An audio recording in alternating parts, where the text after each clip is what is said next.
ਇੱਕ ਇਹਨਾਂ ਨੇ ਨਾਂ ਬੜਾ ਫੇਮਸ ਹੋਇਆ ਤੇਲੂ ਰਾਮ। ਤੇਲੂ ਰਾਮ ਜੀ ਦੀ ਅੱਜ ਉਹਨਾਂ ਨੂੰ ਜਿਹੜਾ ਜੁਡੀਸ਼ਰੀ ਚਲੇ ਗਏ ਨੇ, ਕੁਛ ਲੱਭਿਆ ਨਹੀਂ, ਕੁਛ ਦਿੱਤਾ ਨਹੀਂ, ਗੱਲ ਨਹੀਂ, ਕੋਈ ਬਾਤ ਨਹੀਂ। ਇਹ ਵੀ ਖੜਾ ਹੁੰਦਾ ਹੈ ਕਿ ਸਾਧੂ ਸਿੰਘ ਧਰਮਸੋਧ ਹੋਰਾਂ ਵਾਰੀ ਕਿਉਂ ਨਹੀਂ ਇਹ ਟੈਂਟ ਲੱਗੇ, ਸਿਰਫ ਭਾਰਤ ਭੂਸ਼ਣ ਆਸ਼ੂ ਹੋਰੀ ਵਾਰੀ ਕਿਉਂ ਟੈਂਟ ਲੱਗੇ। ਉਹਨਾਂ ਦੇ ਵੀ ਵਿਜੀਲੈਂਸ ਨੇ ਕਾਰਵਾਈ ਕੀਤੀ, ਸੰਗਤ ਸਿੰਘ ਗਿੱਲ ਜੀਆਂ ਤੇ ਕੀਤੀ, ਹੋਰ ਵੀ ਮੰਤਰੀਆਂ ਨਾਲ, ਬਾਕੀਆਂ ਵਾਰੀ ਕਿਉਂ ਨਹੀਂ ਟੈਂਟ ਲੱਗੇ। ਤੁਸੀਂ ਲੁਧਿਆਣੇ 'ਚ ਕਿਸੇ ਨੂੰ ਪੁੱਛ ਲਓ, ਮੀਨੂ ਮਲਹੋਤਰਾ ਆਸ਼ੂ ਜੀ ਦਾ ਪੀਏ ਨਹੀਂ ਗਾ। ਦੀ ਡਾਇਰੀ ਦਾ ਜ਼ਿਕਰ ਹੁੰਦਾ, ਤੁਸੀਂ ਵੀ ਉਸ ਦਿਨ ਕੋਰਟ 'ਚ ਬੋਲਿਆ ਕਿ ਪੁਲਿਸ ਵਿਜੀਲੈਂਸ ਉਹਨਾਂ ਤੋਂ ਜਾਣਬੁੱਝ ਕੇ ਲਿਖਾ ਰਹੀ ਹੈ। ਉਹ ਸਾਰੀਆਂ ਚੀਜ਼ਾਂ ਉੱਥੇ ਉਹਨਾਂ ਨੇ ਆ ਕੇ ਕੋਰਟ 'ਚ ਕਹਿਤਾ ਵੀ ਸਭ ਕੁਝ ਜਾਣਬੁੱਝ ਕੇ ਕਰਾਇਆ ਜਾ ਰਿਹਾ। ਇਹ ਕੋਈ ਖਾਲਾਈ ਦਾ ਵਾੜਾ ਹੈ ਵੀ ਚੱਕ ਕੇ ਕਿਸੇ ਵੀ ਬੰਦੇ ਨੂੰ ਟੈਂਡਰ ਮਿਲ ਜੇ। ਉੱਥੇ ਜਦੋਂ ਤੁਹਾਨੂੰ ਪਤਾ, ਜਦੋਂ ਮੰਡੀਆਂ ਤੇ ਢੋਆ ਢਵਾਈ ਹੁੰਦੀ ਆ, 1 ਘੰਟੇ ਵੀ ਵਿਘਨ ਪੈ ਜੇ ਤੇ ਟਰੱਕਾਂ ਦੇ ਜਾਮ ਲੱਗ ਜਾਂਦੇ ਆ। ਵਿਜੀਲੈਂਸ ਦੇ ਕੋਲ ਇਹ ਅਧਿਕਾਰ ਆ, ਤੁਸੀਂ ਆਰਾਮ ਨਾਲ ਆਓ, ਜਿਹੜਾ ਬੰਦਾ ਹੈ ਉਹਨੂੰ ਘਰੋਂ ਲੈ ਕੇ ਜਾਓ ਵੀ ਆਓ ਭਾਈ ਤੁਹਾਨੂੰ ਬੁਲਾਇਆ, ਜਾਂ ਟੈਲੀਫੋਨ ਕਰਕੇ ਇੱਕ ਮੈਸੇਜ ਦਿਓ ਵੀ ਭਾਈ ਪਹੁੰਚ ਇੱਥੇ। ਜੇ ਉਹ ਨਾ ਪਹੁੰਚੇ, ਤੁਸੀਂ ਚੱਕੋ, ਜੋ ਤਰੀਕਾ ਅਖਤਿਆਰ ਕਰਨਾ ਕਰੋ। ਇੱਕ ਬੜੀ ਆਸ ਸੀ ਲੋਕਾਂ ਨੂੰ ਵੀ ਇਹ ਜਿਹੜੀ ਆਮ ਆਦਮੀ ਦੀ ਸਰਕਾਰ ਆਈ ਆ ਪੰਜਾਬ 'ਚ, ਇਹ ਕੋਈ ਬੜਾ ਵੱਡਾ ਬਦਲਾਅ ਲੈ ਕੇ ਆਏਗੀ, ਪਰ ਬਦਲਾਅ ਦੀ ਰਾਹ ਤੇ ਨਾ ਚੱਲਦੇ ਹੋਏ ਇਹ ਵੀ ਬਦਲੇ ਵਾਲੀ ਨੀਤੀ ਤੇ ਆ ਗਈ। ਕਿਤੇ ਵੀ ਜੇ ਡੈਰੀ ਬਣਾਈ ਵੀ ਆ, ਉਹਦੇ ਵਿੱਚ ਇਹ ਕਿਤੇ ਨਹੀਂ ਲਿਖਿਆ ਵੀ ਆਸ਼ੂ ਜੀ ਨੂੰ ਪੈਸੇ ਦਿੱਤੇ ਆ। ਉਹ 'ਚ ਇਹ ਜ਼ਰੂਰ ਬਣਾਈ 'ਚ ਵੀ ਲਿਖਿਆ ਵੀ ਮੀਨੂ ਨੂੰ ਪੈਸੇ ਦਿੱਤੇ। ਆਸ਼ੂ ਜੀ ਦਾ ਕਿਤੇ ਵੀ ਉਸ ਡੈਰੀ 'ਚ ਫਿਰ ਵੀ ਨਹੀਂ ਨਾ।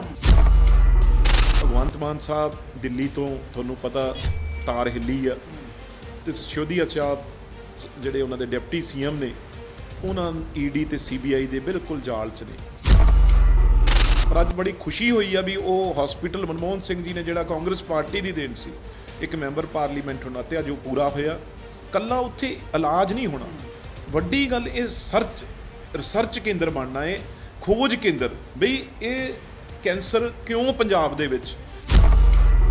ਡੈਰੀ ਕੋਈ ਰਿਕਵਰੀ ਤੇਲੂ ਰਾਮ ਦੇ ਘਰੋਂ ਜਾਂ ਜਦੋਂ ਉਹਨੂੰ ਫੜਿਆ, ਉਹ ਰਿਕਵਰੀ ਡੈਰੀ ਦੀ ਉੱਥੋਂ ਨਹੀਂ ਹੋਈ। ਡੈਰੀ ਧੱਕੇ ਨਾਲ ਉਹ ਤੋਂ ਲਿਖਾਈ ਗਈ, ਬਣਾਈ ਗਈ, ਜਿਹੜੀ ਕਿ ਵਿਜੀਲੈਂਸ ਦੇ ਦਫ਼ਤਰ 'ਚ ਬਹਿ ਕੇ ਇਹ ਕੰਮ ਹੋਇਆ। ਕੱਲ੍ਹ ਪ੍ਰਧਾਨ ਮੰਤਰੀ ਦਾ ਦੌਰਾ ਸੀਗਾ ਪੰਜਾਬ ਦੇ ਵਿੱਚ, ਹੋਮੀ ਬਾਬਾ ਕੈਂਸਰ ਹਸਪਤਾਲ ਦਾ ਉਦਘਾਟਨ ਕੀਤਾ। ਉਸ ਪ੍ਰੋਜੈਕਟ ਨੂੰ ਲੈ ਕੇ ਆਉਣ ਵਾਲੇ ਤੁਸੀਂ ਸੀਗੇ ਤੇ ਤੁਸੀਂ ਹੀ ਉਸ ਪ੍ਰੋਗਰਾਮ 'ਚ ਤੁਹਾਡੀ ਗੈਰ ਹਾਜ਼ਰੀ। 200 ਗਜ ਤੋਂ ਮੈਂ ਉਹਨਾਂ ਦਾ ਮਕਾਨ ਆ ਜਿੱਥੇ ਭਾਰਤ ਭੂਸ਼ਣ 'ਚ 2 ਭਰਾ 2 ਕਮਰੇ ਆ। ਥੱਲੜੇ ਪਾਸੇ ਉਹਨਾਂ ਦਾ ਛੋਟਾ ਬ੍ਰਦਰ ਰਹਿੰਦਾ ਹੈ ਆਪਣੇ ਵਾਈਫ ਤੇ ਬੱਚਿਆਂ ਨਾਲ, ਉੱਤੇ ਕਮਰੇ 'ਚ ਉਹ ਤੇ ਵਾਈਫ ਉਹਨਾਂ ਦੇ ਰਹਿੰਦੇ ਆ, ਬੱਚੇ ਉਹਨਾਂ ਦੇ ਬਾਹਰ ਪੜ੍ਹਦੇ ਆ। ਸਾਬਕਾ ਫੂਡ ਸਪਲਾਈ ਮੰਤਰੀ ਭਾਰਤ ਭੂਸ਼ਣ ਆਸ਼ੂ ਨੂੰ ਵਿਜੀਲੈਂਸ ਗ੍ਰਿਫਤਾਰ ਕਰਦੀ ਹੈ। ਜਿੱਥੇ ਵਾਲ ਕਟਾਉਣ ਜਾਂਦੇ ਨੇ ਉੱਥੇ ਹੀ ਵਿਜੀਲੈਂਸ ਪਹੁੰਚ ਜਾਂਦੀ ਹੈ। ਉਸ ਤੋਂ ਪਹਿਲਾਂ ਚੰਡੀਗੜ੍ਹ ਦੇ ਵਿੱਚ ਸਾਰੀ ਕਾਂਗਰਸ ਦੀ ਲੀਡਰਸ਼ਿਪ ਖੁਦ ਵਿਜੀਲੈਂਸ ਭਵਨ ਜਾਂਦੀ ਹੈ ਤੇ ਕਹਿੰਦੀ ਹੈ ਕਿ ਤੁਸੀਂ ਗ੍ਰਿਫਤਾਰ ਕਰਨਾ ਤਾਂ ਹੁਣ ਕਰ ਲਓ, ਅਸੀਂ ਖੁਦ ਆਏ ਹਾਂ। ਪਰ ਉਦੋਂ ਵਿਜੀਲੈਂਸ ਗ੍ਰਿਫਤਾਰ ਨਹੀਂ ਕਰਦੀ। ਸ਼ਾਮ ਨੂੰ ਜਦੋਂ ਉਹ ਆਪਣੇ ਕਿਸੇ ਪਰਸਨਲ ਕੰਮ ਲਈ, ਆਪਣੇ ਵਾਲ ਕਟਾਉਣ ਦੇ ਲਈ ਜਾਂਦੇ ਨੇ, ਤਾਂ ਉੱਥੇ ਵਿਜੀਲੈਂਸ ਪਹੁੰਚ ਜਾਂਦੀ ਹੈ ਉਹਨਾਂ ਨੂੰ ਗ੍ਰਿਫਤਾਰ ਕਰਨ ਦੇ ਲਈ। ਉਸ ਤੋਂ ਬਾਅਦ ਜੋ ਕੁਝ ਸਭ ਚੱਲ ਰਿਹਾ, ਰਿਮਾਂਡ ਤੇ ਨੇ ਇਸ ਸਮੇਂ ਭਾਰਤ ਭੂਸ਼ਣ ਆਸ਼ੂ, ਤੇ ਹੁਣ ਅੱਗੇ ਕੇਸ ਦੇ ਵਿੱਚ ਕੀ ਚੱਲ ਰਿਹਾ ਉਸ ਤੇ ਗੱਲਬਾਤ ਕਰਾਂਗੇ। ਸਾਡੇ ਨਾਲ ਲੁਧਿਆਣਾ ਤੋਂ ਮੈਂਬਰ ਪਾਰਲੀਮੈਂਟ ਰਵਨੀਤ ਸਿੰਘ ਬਿੱਟੂ ਸਾਡੇ ਨਾਲ ਮੌਜੂਦ ਨੇ, ਗੱਲਬਾਤ ਕਰਦੇ ਹਾਂ। ਬਿੱਟੂ ਜੀ, ਕੀ ਹੁਣ ਸਭ ਕੇਸ ਚੱਲ ਰਿਹਾ, ਕੀ ਗੱਲਾਂ ਸਾਹਮਣੇ ਆ ਰਹੀਆਂ? ਕਹਿੰਦੇ ਕੋਈ ਗਵਾਹੀ ਦੇਣ ਤੋਂ ਮੁੱਕਰ ਗਿਆ ਜਾਂ ਕੋਈ ਗਵਾਹੀ ਦੇ ਰਿਹਾ, ਕੀ ਸਭ ਚੱਲ ਕੀ ਰਿਹਾ ਹੁਣ?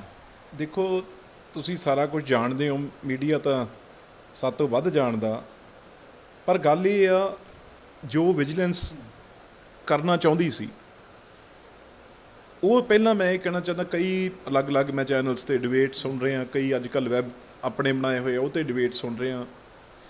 ਕਈ ਕਿਸੇ ਨੂੰ, ਕਿਉਂਕਿ ਅੱਜ ਸਟੋਰੀਜ਼ ਬਣਾ ਕੇ ਅੱਧਾ ਘੰਟਾ ਉਹਦੇ ਉੱਤੇ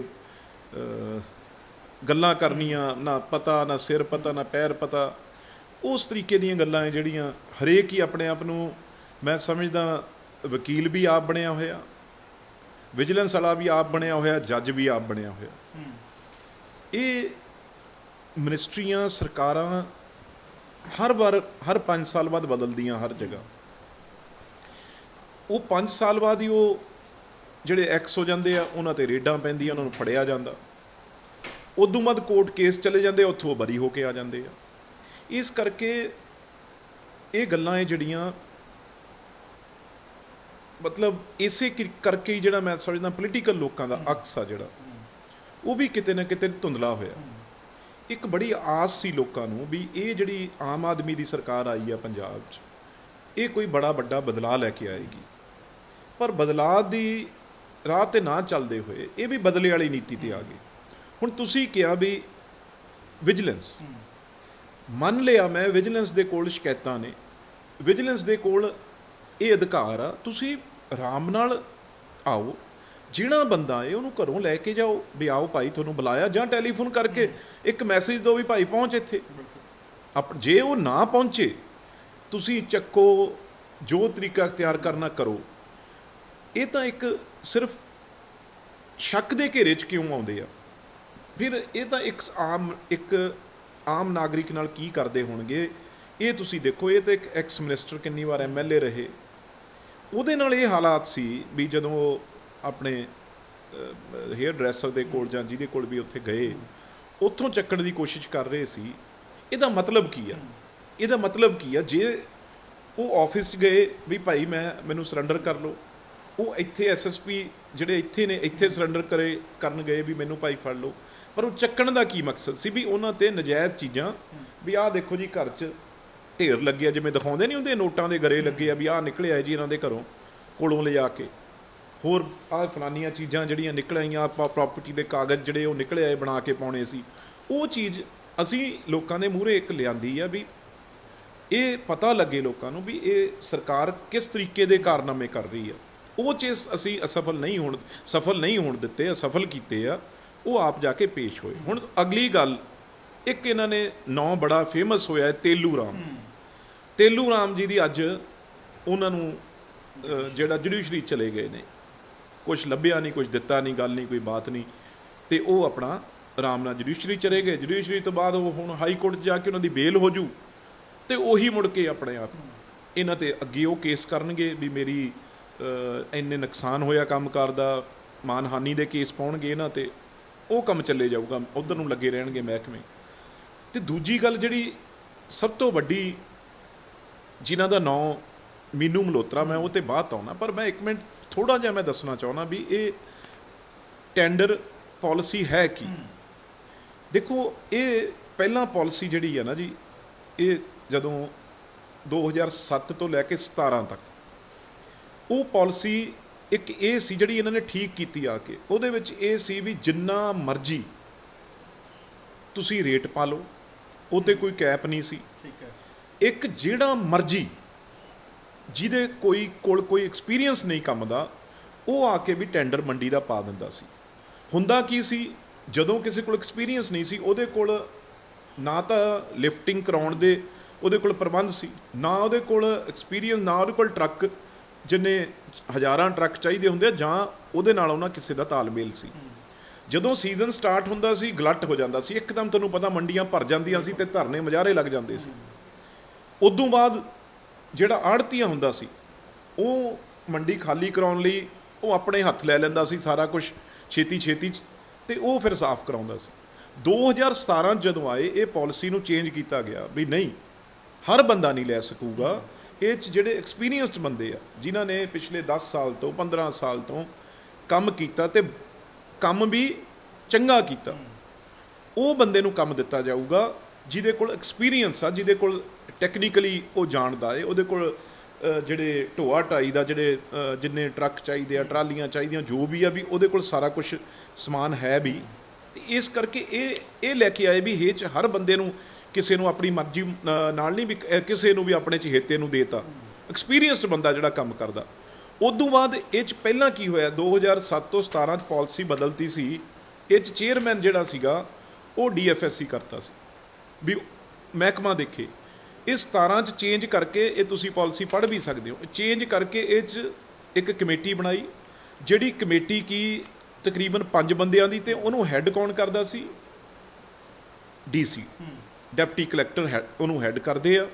ਉਹ ਦੇਖਦੇ ਆ ਵੀ ਜਿਹੜਾ ਬੰਦਾ, ਪਹਿਲੀ ਗੱਲ ਉਹ ਇਹ ਦੇਖਦੇ ਆ ਟੈਕਨੀਕਲੀ ਸਾਰਾ ਕੁਝ ਦੇਖ ਕੇ ਵੀ ਕਿੰਨੀ ਵੱਡਾ ਕਲਸਟਰ ਬਣਾਉਣਾ ਹੈ, ਇਹਦੇ ਵਿੱਚ ਕਿੰਨੇ ਆੜ੍ਹਤੀ ਹੋਣਗੇ, ਕਿੰਨੀ ਜਗ੍ਹਾ ਚਾਹੀਦੀ ਆ ਪ੍ਰੋਪਰ, ਤੇ ਕਿਸ ਤਰੀਕੇ ਦੇ ਲੋਕ ਨੇ ਜਿਨ੍ਹਾਂ ਨੂੰ ਟੈਂਡਰ ਦੇਣਾ ਹੈ, ਉਹ ਇਹ 'ਚ ਫਿੱਟ ਆ ਰਹੇ ਆ। ਉਦੋਂ ਬਾਅਦ DC ਮਿਲ ਕੇ ਇਹ ਟੈਂਡਰ ਦਿੰਦਾ, ਜਿਹੜੇ 5 ਬਰਸਾਂ ਦੀ ਕਮੇਟੀ ਬਣਦੀ। ਉਦੋਂ ਬਾਅਦ ਇੱਕ ਹੋਰ ਬੜੀ ਵੱਡੀ ਗੱਲ ਹੈ ਇਹ 'ਚ, ਜਦੋਂ ਇਹ ਡਿਸਟ੍ਰਿਕਟ ਕਮੇਟੀ 5 ਬੰਦਿਆਂ ਨੇ ਇਹ ਟੈਂਡਰ ਦੇ ਦੇਣਾ ਹੈ, ਉਦੋਂ ਬਾਅਦ ਜਾ ਕੇ ਇਹਨੇ ਚਲੇ ਜਾਣਾ ਹੈ ਜਿਹੜੀ ਸਟੇਟ ਲੈਵਲ ਦੀ ਕਮੇਟੀ ਆ। ਸਟੇਟ ਲੈਵਲ ਦੀ ਕਮੇਟੀ 'ਚ ਕੌਣ? ਸੈਕਟਰੀ ਮੰਡੀ ਬੋਰਡ, ਉਦੋਂ ਬਾਅਦ ਈਡੀ ਐਫਸੀਆਈ ਜਿਹੜਾ ਦਿੱਲੀ ਦਾ ਮਹਿਕਮਾ ਐਫਸੀਆਈ, ਉਦੋਂ ਬਾਅਦ GM FCI, secretary food supply, secretary mandi board, secretary labour department and secretary transport. ਇਸ ਲੈਵਲ ਦੇ ਪ੍ਰਕਿਰਿਆ ਦੇ ਰਾਹੀਂ ਇਹ ਟੈਂਡਰ ਦਿੱਤੇ ਜਾਂਦੇ ਆ। ਇਹ ਨਹੀਂ ਗਾ ਵੀ ਕਿਸੇ ਤੇਲੂ ਰਾਮ ਨੇ ਚੱਕ ਕੇ ਪੈਸੇ ਫੜਾਤੇ ਆ, ਜਿਹੜਾ ਪੀਏ ਦਾ ਨਾਂ ਲੈਂਦੇ ਆ ਉਹ ਪੀਏ ਤਾਂ ਹੈ ਨਹੀਂ, ਮੀਨੂ ਮਲਹੋਤਰਾ, ਤੇ ਮੀਨੂ ਨੂੰ ਜੇ ਪੈਸੇ ਦੇ ਕੇ ਤੇਲੂ ਰਾਮ ਨੂੰ ਟੈਂਡਰ ਮਿਲ ਜਾਊਗਾ। ਪਹਿਲਾਂ ਡਿਪਟੀ ਕਮਿਸ਼ਨਰ ਦੇਖਦਾ ਏ 5 ਬੰਦਿਆਂ ਦੀ ਕਮੇਟੀ, ਫਿਰ ਮੈਂ ਤੁਹਾਨੂੰ ਦੱਸਦੇ ਵੀ ਕਿੰਨੇ ਅਫਸਰਾਂ ਤੋਂ ਥਰੂ ਹੋ ਕੇ ਟੈਂਡਰ ਮਿਲਦਾ। ਇਹ ਕੋਈ ਖਾਲਾਈ ਦਾ ਵਾੜਾ ਹੈ ਵੀ ਚੱਕ ਕੇ ਕਿਸੇ ਵੀ ਬੰਦੇ ਨੂੰ ਟੈਂਡਰ ਮਿਲ ਜੇ। ਉੱਥੇ ਜਦੋਂ ਤੁਹਾਨੂੰ ਪਤਾ ਜਦੋਂ ਮੰਡੀਆਂ ਤੇ ਢੋਆ ਢਵਾਈ ਹੁੰਦੀ ਆ, 1 ਘੰਟੇ ਵੀ ਵਿਘਨ ਪੈ ਜੇ ਤੇ ਟਰੱਕਾਂ ਦੇ ਜਾਮ ਲੱਗ ਜਾਂਦੇ ਆ। ਮਾੜਾ ਬੰਦਾ ਕੰਪਲੇਨੈਂਟ ਨੇ ਉਹ ਕਹਿੰਦੇ ਨੇ ਕਿ ਇਹ ਪਾਲਿਸੀ ਉਹ ਦੂਜਿਆਂ ਨੂੰ ਫਾਇਦਾ ਦੇਣ ਦੇ ਲਈ ਬਣਾਈ ਗਈ ਸੀ। ਇਹ ਪਾਲਿਸੀ ਚੋਰਾਂ ਨੂੰ ਰੋਕਣ ਲਈ ਬਣਾਈ ਗਈ। ਜਿਸ ਵੇਲੇ ਇਹ ਤਾਂ ਕਹਿੰਦੇ ਆ ਨਾ 120% ਤੇ ਇਹ ਰੇਟ ਗਿਆ। ਤੁਸੀਂ ਕਿਤੇ ਵੀ, ਮੈਂ ਤੁਹਾਨੂੰ ਇਹ ਜ਼ਿੰਮੇਵਾਰੀ ਨਾਲ ਗੱਲ ਕਹਿਣਾ, ਜੇ 2007 ਤੋਂ 2017 10 ਸਾਲ ਦਾ ਦੇਖੋਗੇ, ਇਹ ਰੇਟ ਅਵੱਬ 300% ਤੇ ਗਿਆ ਹੈ। ਕਿੰਨਾ? ਜਿੰਨਾ ਰੱਖਿਆ ਹੈ ਉਹ ਤੋਂ 300% ਤੇ ਰੇਟ ਦਿੱਤਾ ਗਿਆ ਹੈ। ਉਹ ਵੀ ਇਨਐਕਸਪੀਰੀਅੰਸਡ ਬੰਦਿਆਂ ਨੂੰ ਰੇਟ ਦਿੱਤਾ ਗਿਆ। ਮੈਂ ਦਾਅਵੇ ਨਾਲ ਜ਼ਿੰਮੇਵਾਰੀ ਨਾਲ ਗੱਲ ਕਰ ਰਿਹਾ, ਇਸ ਗੱਲ ਤੇ ਮੇਰੇ ਨਾਲ ਕੋਈ ਵੀ ਬਹਿਸ ਕਰ ਸਕਦਾ ਹੈ। ਇਹ ਤਾਂ ਇਸ ਕਰਕੇ ਕੀਤੀ ਗਈ ਸੀ। ਤੇ ਹੋਰ ਮੈਂ ਤੁਹਾਨੂੰ ਦੱਸਦਾ ਵੀ ਫਿਰ ਇਹਨੂੰ ਕੀ ਕੀਤਾ, ਇਹਨੂੰ ਹਾਈ ਕੋਰਟ 'ਚ ਇਸ ਪਾਲਿਸੀ ਨੂੰ ਕਿਸੇ ਨੇ ਹਾਈ ਕੋਰਟ 'ਚ ਜਾ ਕੇ ਇਹਦੇ ਉੱਤੇ ਚੈਲੰਜ ਕੀਤਾ। ਆ high court also decided in favour of this. ਇਹ 2000 ਜਦੋਂ ਇਹ ਪਾਲਿਸੀ ਬਣੀ, ਇਹਦੇ ਖਿਲਾਫ ਜਿਹੜੇ ਆ ਉਹ ਹਾਈ ਕੋਰਟ ਚਲੇ ਗਏ। ਹਾਈ ਕੋਰਟ ਨੇ ਆਪ ਇਹ ਪਾਲਿਸੀ ਨੂੰ ਸਹੀ ਕਰਾਰ ਦਿੱਤਾ। ਹੁਣ ਮੈਨੂੰ ਦੱਸੋ ਕੌਣ ਇਹਦੇ ਉੱਤੋਂ ਹੋ ਗਿਆ ਵੀ ਇਹ ਗੱਲ ਕਵੇ ਜੀ ਨਹੀਂ ਜੀ ਇਹ ਗਲਤ ਸੀ ਪਾਲਿਸੀ? ਇਹਦੇ ਵਿੱਚ ਤਾਂ ਇੰਨੇ ਮਹਿਕਮੇ ਇਨਵੋਲਵ ਨੇ ਵੀ ਪਤਾ ਨਹੀਂ ਹਿੱਲ ਸਕਦਾ। ਬਾਕੀ ਗੱਲ ਜੋ ਚੀਜ਼ਾਂ ਕੱਢਣਗੇ, ਜੋ ਚੀਜ਼ਾਂ ਮੂਹਰੇ ਲਿਆਉਣਗੇ, ਚਾਹੇ ਉਹ ਮੀਨੂ ਮਲਹੋਤਰਾ ਹੈ ਚਾਹੇ ਕੋਈ ਹੋਰ ਆ, ਉਹ ਜਵਾਬ ਆ ਜਿਹੜਾ ਅਸੀਂ ਕੋਰਟ 'ਚ ਦੇਣ ਨੂੰ ਬਿਲਕੁਲ ਤਿਆਰ ਆ। ਅੱਜ ਤਾਂ ਉਹ ਤੁਹਾਨੂੰ ਪਤਾ ਜਿਹੜਾ ਉਹ ਵਾਪਸ ਵੀ ਚਲੇ ਗਏ, ਉਹਦੇ ਨਾਲ ਮੂਹਰੇ ਅੱਗੇ ਬਿਠਾਇਆ, ਕੀ ਕੀਤਾ ਨਹੀਂ ਕੀਤਾ, ਉਹ ਅੱਜ ਉਹ ਜੇਲ੍ਹ 'ਚ ਵੀ ਚਲੇ ਗਏ। ਇਸ ਕਰਕੇ ਹੋਰ 2-3 ਦਿਨ ਆਸ਼ੂ ਜੀ ਨੂੰ ਵਿਜੀਲੈਂਸ 'ਚ ਰੱਖ ਲੈਣਗੇ। ਹੋਰ 2-4 ਪ੍ਰਾਪਰਟੀਆਂ ਕਿਸੇ ਦੀਆਂ ਉਹਨਾਂ ਦੇ ਨਾਂ 'ਤੇ ਪਾ ਦੇਣਗੇ ਵੀ ਫਲਾਨਾ ਉਹਨਾਂ ਦਾ ਦੋਸਤ ਸੀ ਜੀ, ਉਹਨਾਂ ਦਾ ਕੋਈ ਪਾਰਟਨਰ ਸੀ ਜੀ। ਇਹੋ ਜਿਹੀਆਂ ਚੀਜ਼ਾਂ ਦਿਖਾ। ਇੱਕ ਹੋਰ ਮੇਰੀ ਗੱਲ ਸੁਣ, ਤੁਸੀਂ ਲੁਧਿਆਣੇ ਦੇ ਹੋ, ਅੱਜ ਹੀ ਤੇ 20 ਵਾਰ ਗਏ ਵੀ ਹੋ, 150 ਗਜ ਦਾ 200 ਗਜ ਤੋਂ ਮੈਂ ਉਹਨਾਂ ਦਾ ਮਕਾਨ ਆ ਜਿੱਥੇ ਭਾਰਤ ਭੂਸ਼ਣ 'ਚ 2 ਭਰਾ 2 ਕਮਰੇ ਆ। ਥੱਲੜੇ ਪਾਸੇ ਉਹਨਾਂ ਦਾ ਛੋਟਾ ਬ੍ਰਦਰ ਰਹਿੰਦਾ ਹੈ ਆਪਣੇ ਵਾਈਫ ਤੇ ਬੱਚਿਆਂ ਨਾਲ, ਉੱਤੇ ਕਮਰੇ 'ਚ ਉਹ ਤੇ ਵਾਈਫ ਉਹਨਾਂ ਦੇ ਰਹਿੰਦੇ ਆ, ਬੱਚੇ ਉਹਨਾਂ ਦੇ ਬਾਹਰ ਪੜ੍ਹਦੇ ਆ। ਕਿਹੜਾ ਮੰਤਰੀ ਆ, ਇੱਕ ਮੰਤਰੀ ਮੈਨੂੰ ਦਿਖਾ ਦਿਓ ਜਿਹੜਾ ਇੰਨੀ ਵਾਰ ਐਮਐਲਏ ਰਿਹਾ ਹੋਵੇ, ਇੱਕ ਕੋਠੀ ਜਾਂ ਮਕਾਨ ਤਾਂ ਫਲੈਟ ਪਹਿਲਾਂ ਬਣਾਉਂਦਾ ਅਗਲਾ। ਇਹ ਉਸੇ ਪੁਰਾਣੇ ਮਕਾਨ 'ਚ ਜਿਹੜਾ ਪਸ਼ਤੈਨੀ 150 ਗਜ ਦਾ ਮਕਾਨ ਆ, ਤੇ ਇਹ ਮੰਤਰੀ ਬਣ ਗਏ। ਮੰਤਰੀ ਬਣ ਕੇ ਕਮਿਸ਼ਨਰ ਆ ਗਏ, ਐਸਐਸਪੀ ਆ ਗਏ, ਸਿਕਿਉਰਿਟੀ ਆ ਗਈ ਜੀ। ਇੱਥੇ ਤਾਂ ਸੰਤਰੀ ਦੀ ਪੋਸਟ ਲੱਗਣੀ ਆ ਮੰਤਰੀ ਦੇ, ਜ਼ਰੂਰੀ ਆ ਜੀ। ਪਹਿਲਾਂ ਅਖੀਰ ਉੱਥੇ ਭਾਈ ਉਹ ਕਹਿੰਦੇ ਇੱਥੇ ਮੇਰੇ ਕੋਲ ਤਾਂ ਜਗ੍ਹਾ ਹੀ ਹੈ ਨਹੀਂ ਗੀ, ਮੈਂ ਤਾਂ ਆਪ ਇਹ 'ਚ ਮਸਾ ਹੈ ਨਾ ਵੀ ਸੰਤਰੀ ਦੀ ਪੋਸਟ ਕਿੱਥੋਂ ਲੱਗ ਜੂਗੀ। ਤੇ ਉਹ ਜਿਹੜੇ 4-5 ਜਿਹੜੇ ਪੁਲਿਸ ਵਾਲੇ ਬਿਠਾਏ, ਉਹ ਵੀ ਜਿਹੜਾ ਨਾਲ ਪਾਰਕ ਆ ਕਿਤੇ ਗਰਾਊਂਡ ਇੱਕ ਥੋੜਾ ਸਰਕਾਰੀ, ਉਹਦੇ ਵਿੱਚ ਬੈਠ ਕੇ ਵਿਚਾਰੇ ਉਹ ਡਿਊਟੀ ਕਰਦੇ ਰਹੇ। ਨਹੀਂ, ਉਹਨਾਂ ਨੇ ਕਿਹਾ ਮੈਨੂੰ ਚਾਹੀਦੀ ਨਹੀਂ। ਐਸਾ ਤੁਹਾਨੂੰ ਮੈਂ ਨਹੀਂ ਸਮਝਦਾ ਕੋਈ ਮੰਤਰੀ ਜਿਹੜਾ ਜਾਂ ਐਮਐਲਏ ਜਾਂ ਲੀਡਰ ਜਿਹੜਾ ਸਵੇਰੇ 6 ਵਜੇ ਤੋਂ ਲੈ ਕੇ ਲੋਕਾਂ ਲਈ 12 ਵਜੇ ਤੱਕ ਅਵੇਲੇਬਲ ਰਹੇ। ਆ ਦੇਖੋ ਅੱਜ ਇਹ ਪਤਾ ਬਾਅਦ 'ਚ ਲੱਗਦਾ ਨਾ ਕਿਸ ਤਰੀਕੇ ਨਾਲ ਲੋਕ ਸਾਨੂੰ ਉੱਥੇ ਟੈਂਟ ਤੇ ਸ਼ਾਮਿਆਨੇ ਲਾਉਣੇ ਪਏ ਜ਼ਿਲ੍ਹਾ ਪ੍ਰੀਸ਼ਦ ਦੇ ਦਫ਼ਤਰ 'ਚ, ਕਿਉਂਕਿ ਹਰ ਰੋਜ਼ ਸੈਂਕੜੇ ਲੋਕ ਉੱਥੇ ਆ ਰਹੇ ਆ, ਸੈਂਕੜੇ ਲੋਕ ਉੱਥੇ ਜਾ ਰਹੇ ਆ ਪੰਜਾਬ ਤੋਂ। ਸਵਾਲ ਇਹ ਵੀ ਖੜਾ ਹੁੰਦਾ ਹੈ ਕਿ ਸਾਧੂ ਸਿੰਘ ਧਰਮਸੋਧ ਹੋਰਾਂ ਵਾਰੀ ਕਿਉਂ ਨਹੀਂ ਇਹ ਟੈਂਟ ਲੱਗੇ, ਸਿਰਫ ਭਾਰਤ ਭੂਸ਼ਣ ਆਸ਼ੂ ਹੋਰੀ ਵਾਰੀ ਕਿਉਂ ਟੈਂਟ ਲੱਗੇ? ਉਹਨਾਂ ਦੇ ਵੀ ਵਿਜੀਲੈਂਸ ਨੇ ਕਾਰਵਾਈ ਕੀਤੀ, ਸੰਗਤ ਸਿੰਘ ਗਿੱਲ ਜੀਆਂ 'ਤੇ ਕੀਤੀ, ਹੋਰ ਵੀ ਮੰਤਰੀਆਂ ਨਾਲ, ਬਾਕੀਆਂ ਵਾਰੀ ਕਿਉਂ ਨਹੀਂ ਟੈਂਟ ਲੱਗੇ? ਦੇਖੋ, ਪਹਿਲੀ ਗੱਲ ਆਪਣਾ ਸਾਧੂ ਸਿੰਘ ਧਰਮਸੋਤ ਵੀ ਇਹਨਾਂ ਤੋਂ ਬਹੁਤ ਸੀਨੀਅਰ ਨੇ। ਇਹ 3 ਵਾਰ ਰਹੇ ਆ, ਉਹ 5 ਵਾਰ ਰਹੇ ਨੇ। ਪਰ ਕਈ ਵਾਰ ਲੀਡਰਸ਼ਿਪ ਦਾ ਫੈਸਲਾ ਹੁੰਦਾ ਵੀ ਕਿਵੇਂ ਹਜੇ ਕਿੰਨਾ ਕੁ ਰੁਕਣਾ, ਕਿੰਨਾ ਕੁ ਧੱਕਾ ਸਹਿਣਾ, ਉਹ ਸਾਰੀਆਂ ਚੀਜ਼ਾਂ ਫੈਸਲਾ ਲੀਡਰਸ਼ਿਪ ਨੇ ਕਰਨਾ ਹੁੰਦਾ। ਪਰ ਲੁਧਿਆਣੇ 'ਚ ਭਾਈ ਇੱਕ ਵਰਕਰ ਲੀਡਰ ਲਈ, ਜਿਵੇਂ ਮੈਂ ਮੈਂਬਰ ਪਾਰਲੀਮੈਂਟ ਆ, ਮੇਰੀ ਜ਼ਿੰਮੇਵਾਰੀ ਮੇਰਾ ਇੱਕ ਵੀ ਜੇ ਕੋਈ ਵਰਕਰ ਉਹਦੇ ਉੱਤੇ ਝੂਠੇ ਕੇਸ ਇਹ ਬਣਨਗੇ, ਉਹਦੇ ਲਈ ਤਾਂ ਫਿਰ ਇਸੇ ਤਰੀਕੇ ਨਾਲ ਕਾਂਗਰਸੀ ਵਰਕਰ ਨਿਕਲ ਕੇ ਵੀ ਆਉਣਗੇ। ਨਹੀਂ ਫਿਰ ਸਾਡਾ ਇੰਨਾ ਚਿਰ ਸਿਆਸਤ 'ਚ ਬੈਠਣ ਦਾ ਕਾਹਦਾ ਕੀ ਫਾਇਦਾ ਜੇ ਸਾਡੇ ਮਗਰ ਲੋਕ ਹੀ ਨਾ ਆਏ, ਤੇ ਫਿਰ ਅਸੀਂ ਖੱਟਿਆ ਕੀ ਆ? ਅਸੀਂ ਕੋਈ ਜਾਇਦਾਦਾਂ ਤਾਂ ਬਣਾਈਆਂ ਨਹੀਂ, ਇਹੀ ਪਿਆਰ ਖੱਟਿਆ ਏ। ਤੇ ਅੱਜ ਉਹ ਪਿਆਰ ਦਾ ਨਤੀਜਾ ਜਿਹੜਾ ਉਹ ਲੋਕ ਸਾਡੇ ਬੈਠ ਰਹੇ ਆ।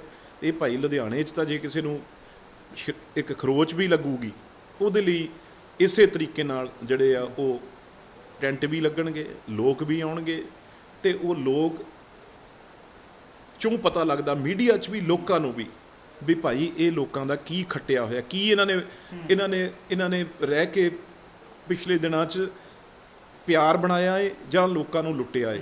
ਇਹ ਗੱਲਾਂ ਦਾ ਤਾਂ ਪਤਾ ਲੱਗਦਾ ਨਾ। ਜਿਹਦੇ ਮਗਰ ਲੋਕ ਹੀ ਨਾ ਆਉਣ, ਉਹ ਫਿਰ ਸਿਆਸੀ ਬੰਦਾ ਹੀ ਕਾਹਦਾ। ਇੱਥੋਂ ਸਾਨੂੰ ਪਤਾ ਲੱਗਦਾ ਵੀ ਸਾਡਾ ਖੂਨ ਵੱਧਦਾ ਏ, ਸਾਡੀ ਹੋਰ ਜ਼ਿੰਮੇਵਾਰੀ ਵੱਧਦੀ ਆ ਵੀ ਲੋਕ 'ਚ ਭਾਈ ਜੇ ਕੁਛ ਕੀਤਾ, ਜੋ ਖੱਟਿਆ, ਤੇ ਲੋਕ ਉਹਦਾ ਸਿਲਾ ਵੀ ਦਿੰਦੇ ਆ।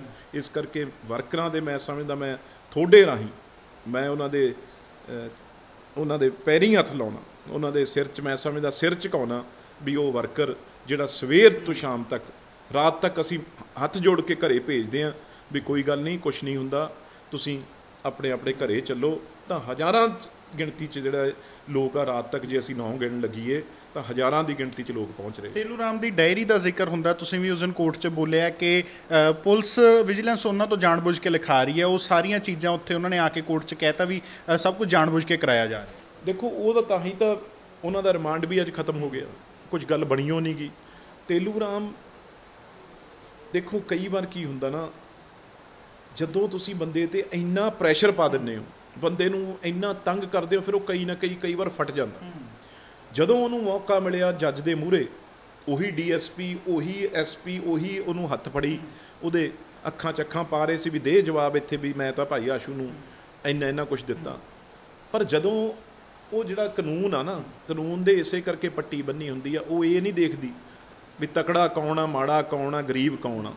ਉੱਥੇ ਫਿਰ ਬੰਦਾ ਸੱਚ ਬੋਲਦਾ ਹੈ, ਤੇ ਉਹਨੇ ਉਹ ਸੱਚ ਕੋਰਟ 'ਚ ਖੜ ਕੇ ਬੋਲਿਆ ਵੀ ਭਾਈ ਨਾ ਮੈਂ ਆਸ਼ੂ ਨੂੰ ਮਿਲਿਆ, ਨਾ ਮੈਂ ਕੋਈ ਜਾਣਿਆ ਨਾ। ਇੱਕ ਗੱਲ ਹੋਰ ਵੀ ਹੈ, ਡੈਰੀ ਕੋਈ ਰਿਕਵਰੀ ਤੇਲੂ ਰਾਮ ਦੇ ਘਰੋਂ ਜਾਂ ਜਦੋਂ ਉਹਨੂੰ ਫੜਿਆ, ਉਹ ਰਿਕਵਰੀ ਡੈਰੀ ਦੀ ਉੱਥੋਂ ਨਹੀਂ ਹੋਈ।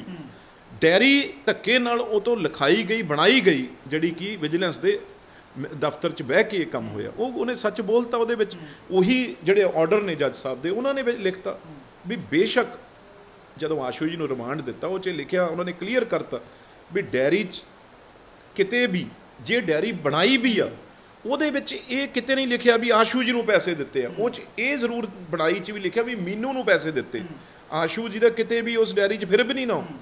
ਪਰ ਜੇ ਵਿਜੀਲੈਂਸ ਉਹਨਾਂ ਦਾ ਰਿਮਾਂਡ ਮੰਗ ਰਹੀ ਆ, ਤੇ ਉਹਨਾਂ ਨੂੰ 3 ਦਿਨ ਦਾ ਅਸੀਂ 4 ਦਿਨ ਦਾ ਰਿਮਾਂਡ। ਹੈ ਕੌਣ ਪੀਏ ਕਿਹਾ ਜਾਂਦਾ ਕਿ ਆਸ਼ੂ ਜੀ ਦਾ ਪੀਏ ਆ, ਬਹੁਤ ਖਾਸ ਆ। ਅਸਲ 'ਚ ਮੀਨੂ ਮਲਹੋਤਰਾ ਹੈ ਕੌਣ? ਕਾਂਗਰਸ ਪਾਰਟੀ ਦਾ ਹੀ ਤੁਹਾਡਾ ਵਰਕਰ ਹੈ ਕੌਣ ਮੀਨੂ ਮਲਹੋਤਰਾ? ਇੱਕ ਤਾਂ ਮੈਂ ਸਪਸ਼ਟ, ਤੁਸੀਂ ਲੁਧਿਆਣੇ 'ਚ ਕਿਸੇ ਨੂੰ ਪੁੱਛ ਲਓ, ਮੀਨੂ ਮਲਹੋਤਰਾ ਆਸ਼ੂ ਜੀ ਦਾ ਪੀਏ ਨਹੀਂ ਗਾ, ਮਤਲਬ ਸਟਾਫ ਦਾ ਮੈਂਬਰ ਵੀ ਨਹੀਂ ਗਾ ਕੋਈ। ਉਹ ਇੱਕ ਸਾਡਾ ਜਵਾਹਰ ਨਗਰ ਕੈਂਪ ਆ, ਬਹੁਤ ਉਹਦੇ ਪਹਿਲਾਂ ਪਿਤਾ ਜੀ ਪੀੜ੍ਹੀ ਦਰ ਪੀੜ੍ਹੀ ਕਾਂਗਰਸ ਪਾਰਟੀ ਦਾ ਉਹ ਸੇਵਕ ਵਰਕਰ ਹੈ। ਇੱਕ ਯੂਥ ਕਾਂਗਰਸ ਦਾ ਇੱਕ ਉਹ ਸਿਪਾਹੀ ਤੋਂ ਸ਼ੁਰੂ ਕੀਤੀ ਹੋਈ ਆ। ਇੰਨਾ ਜ਼ਰੂਰ ਆ ਵੀ ਜਿੱਥੇ ਆਸ਼ੂ ਜੀ ਦਾ ਦਫ਼ਤਰ ਆ, ਉਹਦੇ ਨਾਲ ਹੀ ਉਹ ਜਵਾਹਰ ਨਗਰ ਜਿਹੜਾ ਕੈਂਪ ਆ, ਜਿੱਥੋਂ ਕਿ ਬਹੁਤ ਵੱਡੀ ਤਾਦਾਦ 'ਚ ਉੱਤੇ ਕਾਂਗਰਸ ਪਾਰਟੀ ਦੇ ਬਹੁਤ ਮਜ਼ਬੂਤ ਪਾਰਟੀ ਆ, ਉੱਥੋਂ ਉਹ ਰਹਿਣ ਵਾਲਾ ਹੈ। ਤੇ ਹਰ ਭੂਮਿਕਾ ਜਿਹੜੀ ਆ ਉਹਦੀ ਐਜ਼ ਏ ਵਰਕਰ ਹਮੇਸ਼ਾ ਬਹੁਤ ਮਜ਼ਬੂਤੀ ਨਾਲ ਉਹ ਕਾਂਗਰਸ ਪਾਰਟੀ ਦਾ ਸਾਥ ਦਿੱਤਾ ਹੈ। ਇਹ ਮੈਨੂੰ ਜੇ ਪਹਿਲਾਂ, ਮੈਂ ਤਾਂ ਕਦੇ ਮੀਨੂ ਮਲਹੋਤਰਾ ਦਾ ਮੇਰੇ ਨਾਲ ਸੰਪਰਕ ਹੋ ਜੇ, ਮੈਂ ਤਾਂ ਇੱਕ ਦਿਨ ਵੀ ਉਹਨੂੰ, ਜਿਵੇਂ ਆਸ਼ੂ ਜੀ ਨੂੰ ਉਹਨੂੰ ਵੀ ਇੱਕ ਦਿਨ ਨਾ ਕਹਿੰਦੇ ਭਾਈ ਵੀ ਇੱਧਰ, ਮੈਂ ਤਾਂ ਤੁਹਾਡੇ ਰਾਹੀਂ ਕਹਿਣਾ ਵੀ ਆ ਕੇ ਸਿੱਧਾ ਪੇਸ਼ ਹੋ। ਜੇ ਕਿਸੇ ਨੇ, ਸਿਰਫ ਵਰਕਰ ਹੈ, ਪੀਏ ਨਹੀਂ ਹੈ ਆਸ਼ੂ ਜੀ। ਨਹੀਂ, ਇਹ ਤੁਸੀਂ ਮੇਰੀ ਗੱਲ ਕਹੀ, ਕਿਸੇ ਨੂੰ ਵੀ ਪੁੱਛ ਲਓ, ਇਹ ਆਪ ਵਿਜੀਲੈਂਸ ਵੀ ਇਹ ਨਹੀਂ ਕਹਿ ਸਕਦੀ ਵੀ ਆਸ਼ੂ ਜੀ ਦਾ ਪੀਏ ਆ। ਦੂਜੀ ਗੱਲ, ਜੇ ਮੀਨੂ ਮਲਹੋਤਰਾ ਉਹਦੇ ਨਾਂ ਤੇ ਕੋਈ ਪ੍ਰਾਪਰਟੀਆਂ ਹੈ ਜਿਹੜੀਆਂ ਇਹ ਕਹਿ ਰਿਹਾ ਵੀ 6 ਪ੍ਰਾਪਰਟੀਆਂ, ਜਿਹੜਾ ਇਹਨਾਂ ਨੇ ਵਿਜੀਲੈਂਸ ਨੇ ਕਿਹਾ 6 ਪ੍ਰਾਪਰਟੀਆਂ ਦੀ ਬਜਾਏ 10 ਵੀ ਹੋ ਸਕਦੀਆਂ, ਉਹਨੂੰ ਇਸ ਗੱਲ ਦੀ ਮੈਂ ਕਹਿ ਰਿਹਾ ਵੀ ਬਿਲਕੁਲ ਵੀ ਇੱਧਰ ਉੱਧਰ ਹੋਣ ਦੀ ਲੋੜ ਨਹੀਂ ਸੀ। ਉਹ ਛੋਟਾ ਵਿਚਾਰਾ ਗਰੀਬ ਆਦਮੀ ਆ, ਉਹ ਡਰ ਕੇ ਇਹਨਾਂ ਤੋਂ ਇੱਧਰ ਉੱਧਰ ਹੋ ਗਿਆ, ਸਾਨੂੰ ਪਤਾ ਵੀ ਨਹੀਂ ਲੱਗ ਰਿਹਾ ਕਿੱਥੇ ਆ। ਨਹੀਂ ਕਿ ਉਹਦੇ ਬਾਪ ਦਾਦੇ ਕੀ ਉਹਦੀ ਪ੍ਰਾਪਰਟੀ ਕੋਈ ਪੈਸੇ ਨਾਲ ਬਣਾ ਨਹੀਂ ਸਕਦਾ, ਕੋਈ ਅਮੀਰ ਹੋ ਨਹੀਂ ਸਕਦਾ, ਅਬਲਾ ਤਾਂ ਅਮੀਰ ਹੈ ਹੀ ਨਹੀਂ। ਪਰ ਕੋਈ ਬੰਦਾ ਆਪਣੀ ਮਿਹਨਤ ਨਾਲ 4 ਪੈਸੇ ਕਮਾ ਨਹੀਂ ਸਕਦਾ? ਕੋਈ ਜੇ ਉਹਨੇ ਕੋਈ ਘਰ ਬਣਾ ਲਿਆ ਜਾਂ ਉਹਨੇ ਕੋਈ ਪ੍ਰਾਪਰਟੀ ਲੈ ਲਈ ਤੇ ਕੋਈ ਗੁਨਾਹ ਕਰਤਾ, ਉਹ ਤਾਂ ਚੰਗੀ ਗੱਲ ਆ। ਉਹਨੂੰ ਆ ਕੇ ਦੱਸਣਾ ਚਾਹੀਦਾ ਵੀ ਮੈਂ ਭਾਈ ਆਹ ਕੰਮਾਂ 'ਚੋਂ ਮੇਰੇ ਵਾਈਟ ਦਾ। ਇੱਕ ਹੋਰ ਸੱਚ, ਜਿਹੜੀ ਵੀ ਜੇ ਕੋਈ ਰਜਿਸਟਰੀ ਹੋਈ ਆ ਜਿਹੜੀ ਪ੍ਰਾਪਰਟੀਆਂ ਦੀ ਕਹਿ ਰਿਹਾ, ਬਲੈਕ ਮਨੀ ਦੀ ਤਾਂ ਨਹੀਂ ਹੋ ਸਕਦੀ, ਰਜਿਸਟਰੀ ਤਾਂ ਵਾਈਟ ਦੀ ਹੋਣੀ ਆ ਨਾ। ਆਖਰ ਉਹਨੇ ਉਹ ਪੱਕੇ ਦੇ ਪੈਸੇ ਕਿੱਥੋਂ ਤਾਂ ਸ਼ੋਅ ਕੀਤੇ ਹੋਣਗੇ, ਇਹ ਤਾਂ ਹੈ ਨਹੀਂ ਵੀ ਹਵਾ 'ਚ ਉਹ ਕਾਗਜ਼ਾਂ 'ਚ ਸ਼ੋਅ ਹੋ ਗਏ। ਤੇ ਆ ਕੇ ਉਹ ਇਸ ਗੱਲ ਦਾ, ਉਹ ਕੱਲੀ ਗੱਲ ਦਾ ਜਵਾਬ ਦੇਗਾ।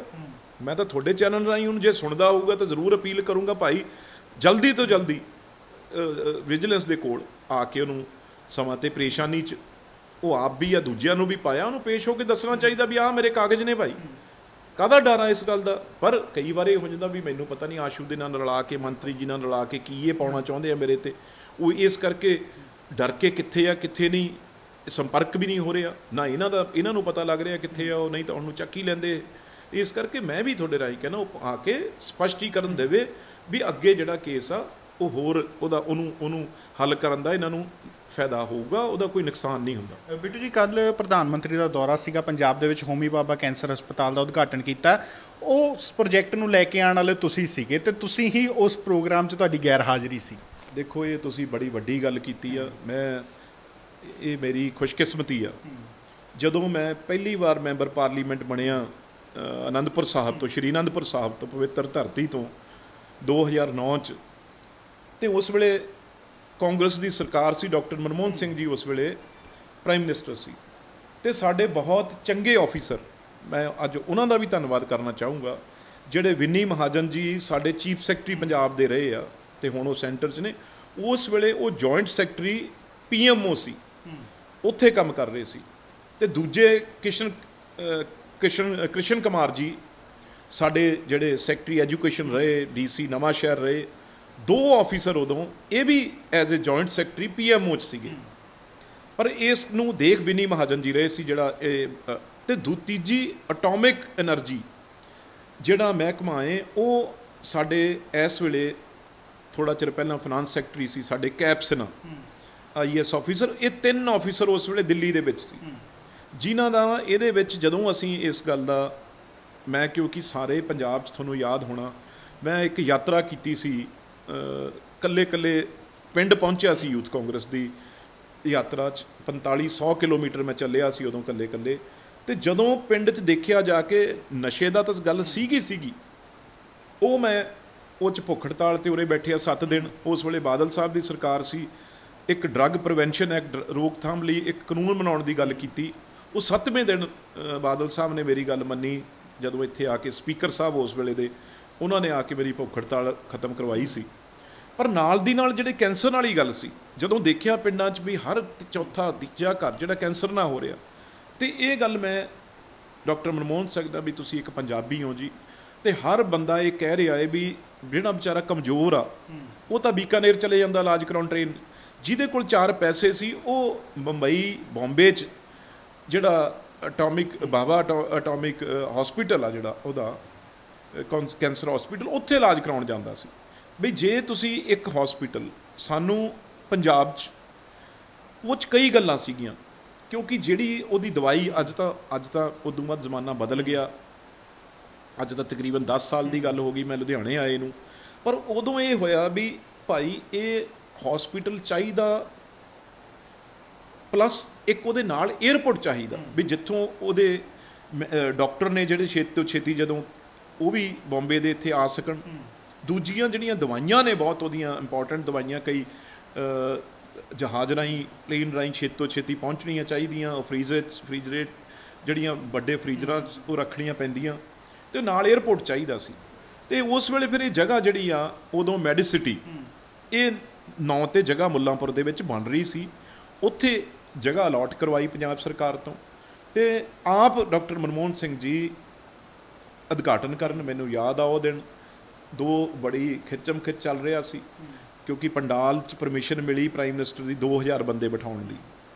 ਤੇ ਉਸ ਵੇਲੇ ਇਹ ਸੀ, ਮੈਂ ਕਹਿ ਰਿਹਾ ਸੀ ਮੈਂ ਆਪਣੇ ਲੋਕ ਲੈ ਕੇ ਆਉਣੇ ਆ, ਕਾਂਗਰਸ ਪਾਰਟੀ ਦੇ ਸਾਡੇ ਅਸੀਂ ਲੈ ਕੇ ਆਏ ਹਸਪੀਟਲ। ਅਕਾਲੀ ਦਲ ਦੀ ਸਰਕਾਰ ਸੀ, ਉਹ ਕਹਿੰਦੇ ਸੀ ਵੀ ਅਸੀਂ ਇੱਥੇ ਆਪਣੇ ਬੰਦੇ ਬਿਠਾਉਣੇ ਆ।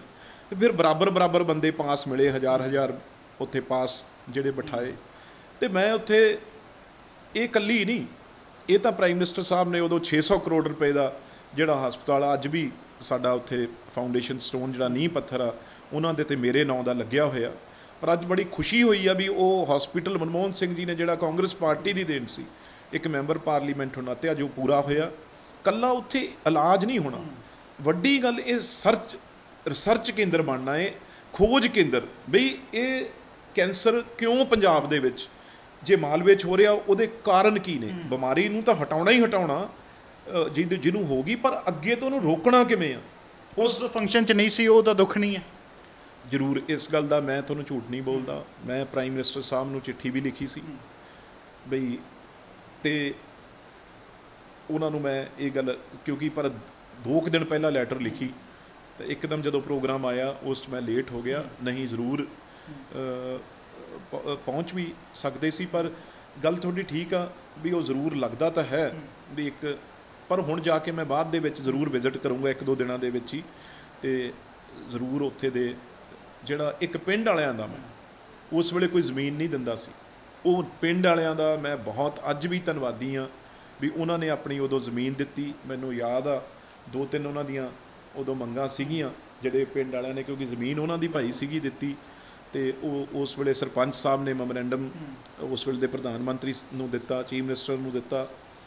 ਤੇ ਇਸ ਕਰਕੇ ਉਹ ਸਿਆਸਤ 'ਚ, ਕਿਉਂਕਿ ਅੱਜ ਦੋਨੋਂ ਸਰਕਾਰਾਂ ਬੀਜੇਪੀ ਤੇ ਇੱਥੇ ਆਮ ਆਦਮੀ ਦੀ ਆ।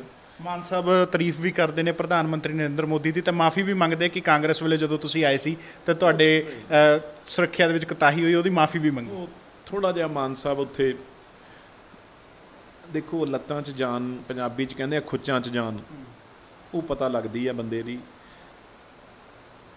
ਮਾਨ ਸਾਹਿਬ ਨੂੰ ਮੈਂ ਹਜੇ ਕੋਈ ਜ਼ਿਆਦਾ ਕਹਿਣਾ ਨਹੀਂ ਚਾਹੁੰਦਾ, ਮੇਰੇ ਵੱਡੇ ਭਰਾ ਨੇ, ਪਰ ਉਸ ਮੌਕੇ 'ਤੇ ਮੈਂ ਸਮਝਦਾ ਬਹੁਤ ਗੱਲਾਂ ਸੀ ਐਸੀਆਂ, ਬਹੁਤ ਐਸੇ ਪੰਜਾਬ ਦੇ ਦਰਦ ਸੀ ਜਿਹੜੇ ਕਿ ਪ੍ਰਧਾਨ ਮੰਤਰੀ ਦੇ ਮੂਹਰੇ ਉਹ ਰੱਖਣੇ ਚਾਹੀਦੇ ਸੀ। ਪ੍ਰਧਾਨ ਮੰਤਰੀ ਚੰਨੀ ਜੀ ਸਾਹਿਬ ਜਦੋਂ ਸਾਡੀ ਸਰਕਾਰ ਸੀ ਉਦੋਂ ਆਏ ਸੀ, ਕਿਸਾਨਾਂ ਦਾ ਬੜਾ ਵੱਡਾ ਐਜੀਟੇਸ਼ਨ ਚੱਲ ਰਿਹਾ ਸੀ, ਪਰ ਮੈਂ ਬਾਹਲਾ ਇਸ ਗੱਲਾਂ 'ਚ ਹਜੇ ਮੈਂ ਜਾਣਾ ਨਹੀਂ ਚਾਹੁੰਦਾ, ਕਿਉਂਕਿ ਉਹਨਾਂ ਦੀ ਸਰਕਾਰ ਆ, ਉਹਨਾਂ ਦੀ ਕੀ ਸੋਚ ਸੀ। ਦੇਖੋ ਗੱਲ ਇਹ ਹੁੰਦੀ ਆ, ਕਈ ਵਾਰ ਬਹੁਤ ਵੱਡਾ ਦਬਾਅ ਹੁੰਦਾ। ਭਗਵੰਤ ਮਾਨ ਸਾਹਿਬ ਦਿੱਲੀ ਤੋਂ ਤੁਹਾਨੂੰ ਪਤਾ ਤਾਰ ਹਿੱਲੀ ਆ, ਤੇ ਸਿਸੋਦੀਆ ਸਾਹਿਬ ਜਿਹੜੇ ਉਹਨਾਂ ਦੇ ਡਿਪਟੀ ਸੀਐਮ ਨੇ, ਉਹਨਾਂ ਈਡੀ ਤੇ ਸੀਬੀਆਈ ਦੇ ਬਿਲਕੁਲ ਜਾਲ 'ਚ ਨੇ। MLA 10 ਉਹਨਾਂ ਦੇ ਅੱਜ ਜਿਹੜੀ ਸਵੇਰੇ ਕੇਜਰੀਵਾਲ ਸਾਹਿਬ ਨੇ ਮੀਟਿੰਗ ਰੱਖੀ, ਉਹ 'ਚ 10 MLA ਨੇ ਜਿਹੜੇ ਉਹ ਤਕਰੀਬਨ ਗੈਰ ਹਾਜ਼ਰ ਰਹੇ ਆ। ਕਈ MLA ਇਹ ਕਹਿ ਰਹੇ ਆ ਜੀ ਸਾਨੂੰ 2 ਕਰੋੜ ਦਿੱਤਾ ਜਾ ਰਿਹਾ, 20 ਕਰੋੜ ਦਿੱਤਾ ਜਾ ਰਿਹਾ, ਤੇ ਭਗਵੰਤ ਮਾਨ ਸਾਹਿਬ ਨੂੰ ਉੱਤੋਂ ਹੋਣਾ ਭਾਈ, ਇਹ ਮੋਦੀ ਸਾਹਿਬ ਦੇ ਮੂਹਰੇ ਤਾਂ ਹੱਥ ਹੀ ਜੋੜਦੇ ਹੋ, ਬੱਲੇ ਬੱਲੇ ਕਰਦੇ ਹੋ ਉਹਨਾਂ ਦੀ, ਵੀ ਕਿਤੇ ਆਉਂਦਿਆਂ ਨੂੰ ਕੇਜਰੀਵਾਲ ਨਾ ਚੱਕਿਆ ਹੋਵੇ। ਮੈਨੂੰ ਲੱਗਦਾ ਉਹਨਾਂ ਨੂੰ ਪੰਜਾਬ ਦੀ ਗੱਲ ਕਰਨੋਂ ਸ਼ਾਇਦ ਕੇਜਰੀਵਾਲ ਨੂੰ ਬਚਾਉਣਾ ਉਹਨਾਂ ਲਈ ਜ਼ਰੂਰੀ ਹੋਵੇ। ਇਹ ਕਈ ਵਾਰ ਮਜਬੂਰੀਆਂ ਹੁੰਦੀਆਂ, ਪਰ ਇਹ ਲੱਗਦਾ ਵੀ ਉੱਤੋਂ ਹੁਕਮ ਸੀ ਕੇਜਰੀਵਾਲ ਸਾਹਿਬ ਦਾ, ਭਾਈ ਵੀ ਜੇ ਇੱਥੇ ਤੂੰ ਮਾੜਾ ਮੋਟਾ ਕੋਈ ਗੱਲ ਕਿਸਾਨਾਂ ਦੀ ਕਰਤੀ, ਪੰਜਾਬ ਦੀ ਕਰਤੀ, ਤੇ ਆਉਂਦਿਆਂ ਨੂੰ ਕਿਤੇ ਅਮਿਤ ਸ਼ਾਹ ਮੇਰੀ ਗਰਦਨ ਨੂੰ ਹੱਥ ਨਾ ਪਾ ਲੇ, ਇਸ ਕਰਕੇ ਤੂੰ ਉਰੇ ਇਹੀ ਕਹੀ ਜਾਵੇ ਮੋਦੀ ਸਾਹਿਬ ਤੁਹਾਡੇ ਵਰਗਾ ਪ੍ਰਧਾਨ ਮੰਤਰੀ ਨਹੀਂ, ਤੁਸੀਂ ਜੋ ਪੰਜਾਬ ਨੂੰ ਦਿੰਦੇ ਹੋ ਹਮੇਸ਼ਾ ਪਹਿਲ ਕਰਕੇ ਦਿੰਦੇ ਹੋ। ਇਸ ਕਰਕੇ ਹੁਣ ਇਦੋਂ ਵੱਧ ਹਜੇ ਮੈਂ ਅਗਲੀਆਂ ਗੱਲਾਂ ਖੋਲਾਂਗੇ ਕਿਸ ਦਿਨ ਬਾਅਦ 'ਚ, ਸਭ ਪਤਾ ਹੈ, ਪਰ ਹਜੇ ਹੋਰ ਟਾਈਮ ਦੇਣਾ ਚਾਹੁੰਦੇ ਹਾਂ ਥੋੜ੍ਹਾ ਜਿਹਾ। ਕਈ ਵਾਰ ਨਵਾਂ ਬੰਦਾ, ਕਈ ਵਾਰ ਇੰਨਾ ਕੰਟਰੋਲ ਦਾ ਨਹੀਂ ਪਤਾ ਹੁੰਦਾ, ਸ਼ਾਇਦ ਹੌਲੀ ਹੌਲੀ ਸਿੱਖ ਜਾਣ। ਬਹੁਤ ਬਹੁਤ ਧੰਨਵਾਦ ਜੀ। ਤਾਂ ਸਾਡੇ ਨਾਲ ਮੈਂਬਰ ਪਾਰਲੀਮੈਂਟ ਲੁਧਿਆਣਾ ਤੋਂ ਰਵਨੀਤ ਸਿੰਘ ਬਿੱਟੂ ਜੀ, ਜਿਨ੍ਹਾਂ ਨਾਲ ਆਪਾਂ ਗੱਲਬਾਤ ਕੀਤੀ ਹੈ, ਤਾਂ ਸਾਰੀਆਂ ਗੱਲਾਂ ਅੱਜ ਬਹੁਤ ਖੁੱਲ੍ਹ ਕੇ ਕੀਤੀਆਂ ਨੇ ਕਿ ਭਾਰਤ ਭੂਸ਼ਣ ਆਸ਼ੂ ਦੇ ਕੇਸ ਦੇ ਵਿੱਚ ਕੀ ਚੱਲ ਰਿਹਾ, ਤੇ ਭਗਵੰਤ ਮਾਨ ਸਾਹਿਬ ਦਾ ਪ੍ਰਧਾਨ ਮੰਤਰੀ ਨਰਿੰਦਰ ਮੋਦੀ ਦੀ ਪ੍ਰੇਜ਼ ਕਰਨ ਪਿੱਛੇ ਕਾਰਨ ਵੀ ਇਹਨਾਂ ਨੇ ਇੱਕ ਦੱਸਿਆ। ਤਾਂ ਵਧੇਰੇ ਅਪਡੇਟਸ ਸਾਡੇ ਨਾਲ ਜੁੜੇ ਰਹੋ। ਕੈਮਰਾਮੈਨ ਸੰਦੀਪ ਸਿੰਘ ਦੇ ਨਾਲ ਸਨਮਜੀਤ ਸਿੰਘ ਭੱਲਾ, ਰੋਜ਼ਾਨਾ ਸਪੋਕਸਮੈਨ।